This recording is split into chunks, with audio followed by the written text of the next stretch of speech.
Hello! I need an intro. I need something. My name is Alicia and this is Enlightenment Newbie, and this is my tarot series where I take a look at one card per video with traditional art and non-traditional art, and I read out of The Only Tarot Book You'll Ever Need by Sky Alexander and Mary Shannon. And I use my interpretation of the card, what I visually see, to tell you what I think, and then I read. See what they want to say. The thing about tarot is it's a divination tool. So a divination tool is something that you use to either help listen to your intuition or your gut, or spirit, however you really want to see it. I personally, mine is intuition. I wish that I could hear spirit that way. I can't. So I hear spirit differently. And when I say hear spirit, like, I wish I could hear like my spirit guides like talking to me. I hear messages, I interpret messages, I get that. Like, I have a conversation with the divine all the time, but that doesn't necessarily mean I can hear them audibly. So I want to kind of specify that, because some people can, and that is amazing and awesome and a gift. And some tarot readers can. So if you are a person that's watching tarot on YouTube and they ask questions and they're like, okay, hold on, they're hearing that, or they're hearing that inside. So I guess this is a perfect card to talk about that with, because today I'm going to talk to you about the High Priestess. So I have not pulled a major arcana card for a while, so I'm going to do a quick. There are major arcana and there are minor arcana in a tarot deck. And major arcana are divinely guided things from spirit. So either they could be messages, they could be events, but it's there can be indications of like soulmates. It's divinely, like, you cannot change this fact. You can change the stuff around it, its environment. You can change all that stuff, but the fact is, there you go. When you pull a major arcana, it is from the universe. It is not something you were necessarily, you can't. It's not like the Eight of Wands, right? So it is something. It is communication. So when I take a look at the High Priestess on the non-traditional deck,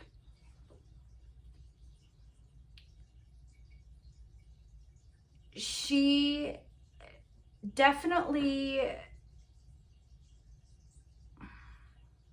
spiritual, right? So I was going to say religious, but it's not as defined as that. High Priestess is a female figure, which could be the feminine side of you, but it is a female figure that, to me, has opened herself up enough to acknowledge spirit. And now she is moving in a way to cultivate that for herself. And she is being seen as someone that may have a deeper connection to source. That's how I see it. And there are two pillars here. If you kind of look at the imagery, she's between two pillars. In this picture, they're both light pink. They've got flowers and berries and buds. She's got eyes on her cloak, so I associate that with the all-seeing eye. I can't really tell if she's seated or she's standing, but she is balancing almost on this crescent moon shape next to her feet. And there are faces of people below her as well, maybe in reverence. Her hands are up in a sort of like a prayer mudra.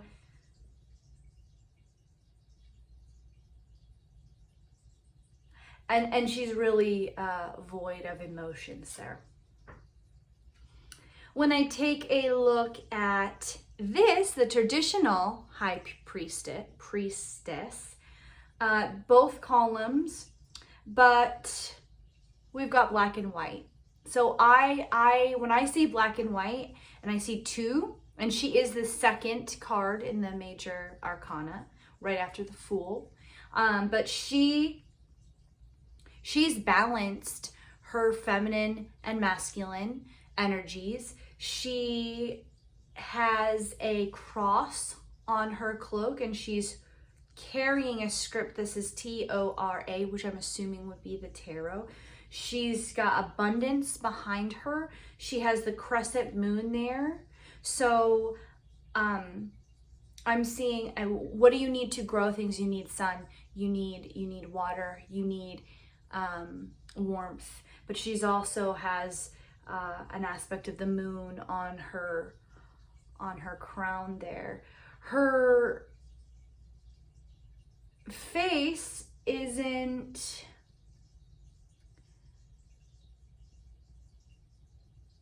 she just looks like she's observing once again, just like this card is. She's in observance of the surroundings of her world around her. Okay, now we get into the nitty-gritty, right? So let's see what this says. The High Priestess is a most mysterious card representing secret knowledge. She symbolizes feminine spiritual power, or the goddess from whom all life comes and to whom all returns.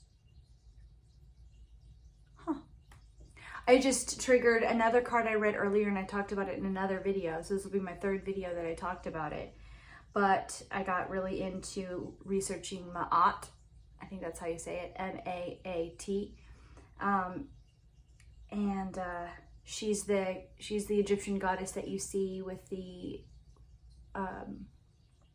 ostrich feathers. She's got wings, and she's the person that in the afterlife they put the feather and the heart. So if your heart is lighter than a feather, then you can go, or if it's the same weight as the feather, but if it's heavier than the feather, that means that you probably weren't a very good person in life, right? So that's interesting to me. And also that imagery reminds me of angels, of an angel. So the lady, the feminine figure with the wings. So it's all really connected. When you get into this type of spiritual journey, for some, you may start seeing all of the connections. And it's such an amazing feeling when you start to see it from almost like a research based. I'm an air sign, so I'm like, ooh, knowledge, ooh, science, you know, and you can connect those things. The world is so much smaller than I think that we give ourselves credit for in our meat suit brain. You have to really reach for it and see so much depth behind ancient cultures, belief systems, spirituality, and the line of truth between them all. It's really quite beautiful. In many texts, she is depicted as a serene-faced female figure, sometimes seated with a book on her lap. Oh, interesting. This says this book represents the Akashic Records. Side note, so Akashic Records is, I don't even want to say it's a place, but it is a place where all of the past, every single second of the past is stored. Now, as the past is continuously, that was just the past, and that was just the past, and that was just the past. It's ever growing. It is immense. It's huge. It's not just, you know, these books, these records, but it won't tell you the future. So if people are telling you that the Akashic Records is somewhere, wow, I went in meditation, the Akashic Records and told me the future. No, they don't tell you the future. They just tell you the past. The past, all past, everything, not just our brains are so finely wired to not even comprehend what I'm talking about, but it's not just what you think. It's our past lives, it's a universal life, it's everything, but it's not the future, okay? This book represents the Akashic Records, the divine repository of human lives, past and present. Sometimes she is standing holding a staff and pointing toward an unseen object in the distance, an indication of something yet to be revealed. Now here's the thing, I just getting more on these Akashic Records. It couldn't tell you the future, you see, because you can change the future every moment. So the concept of being able to predict every decision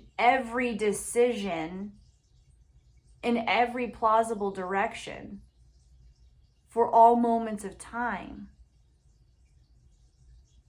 I don't think that's what they record. Because then where's your choice? Why would you have a choice? You need to live your life and overcome things and grow and learn and develop. And if you didn't have those choices, if you didn't have free will to make those choices, then what would be the purpose of this soul life journey? Like what would you be getting out of it if there's this place that's already going to tell you what you're going to do?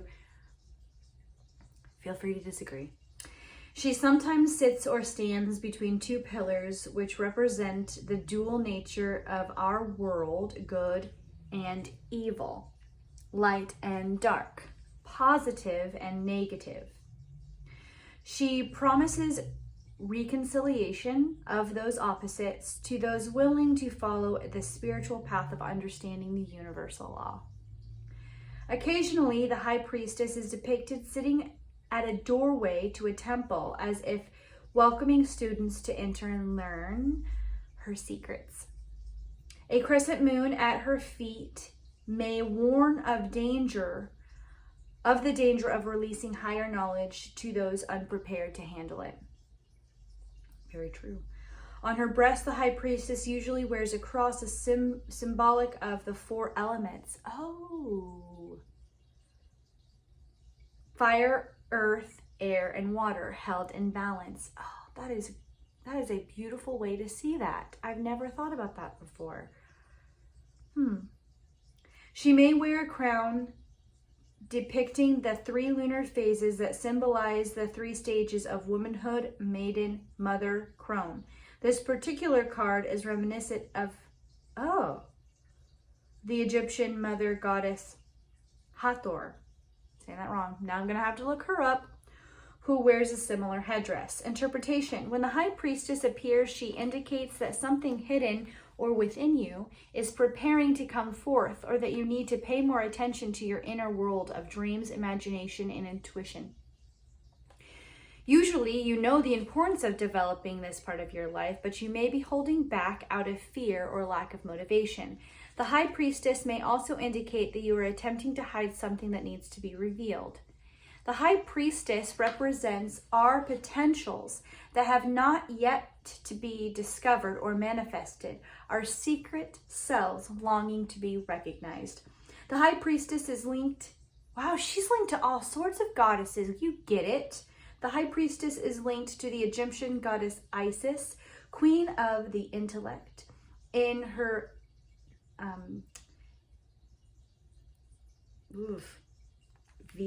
what's that word?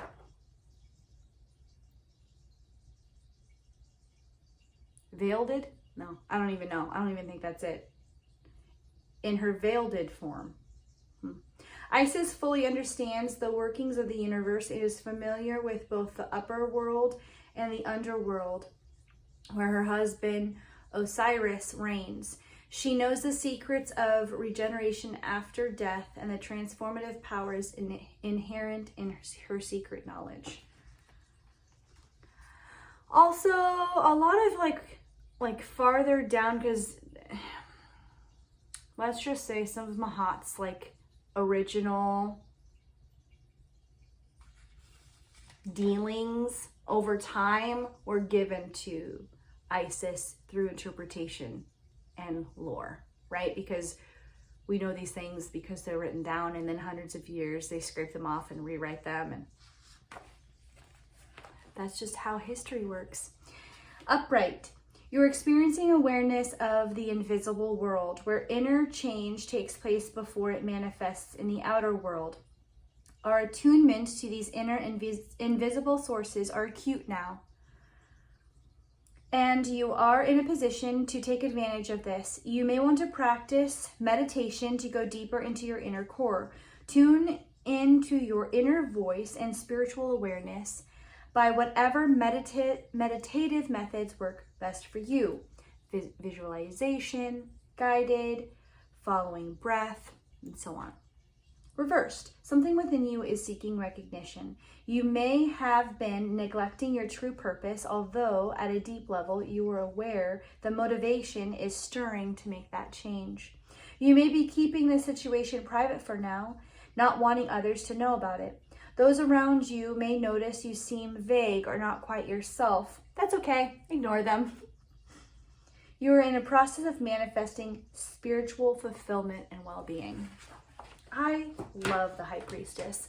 And when I was starting out a few months ago on this journey and looking for answers, man, I was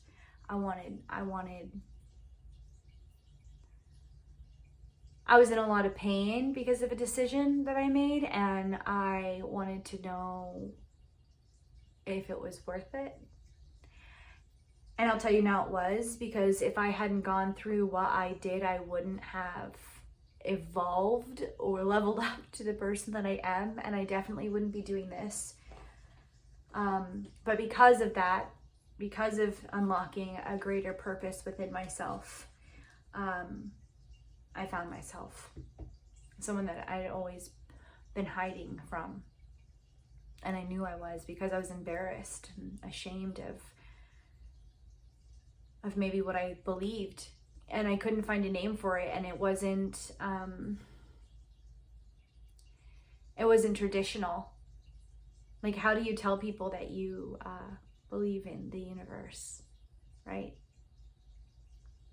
And then the more you learn, like I said, you figure out we're all connected. And then when you try, or everything is connected in some type of way, and then when you try to explain that to people who aren't there, then you look odd again. So overcoming the fact that now I don't care. I'm so conscious. I don't even care if you don't believe me. I'm to the point where now I'm putting myself to the world and I'm saying this is what I believe, and it's okay if you think I'm nuts. Because I know I'm not. Okay. Well, my name is Alicia, and this is Enlightenment Newbie, and I have a few more cards left to read today, but they are not major arcana, so it should be a little bit faster. I appreciate you guys. If you liked this video, please like and subscribe and watch the other ones. It's just me. This is who I am. Usually by the 5th video, I get more animated and louder. Okay, bye guys.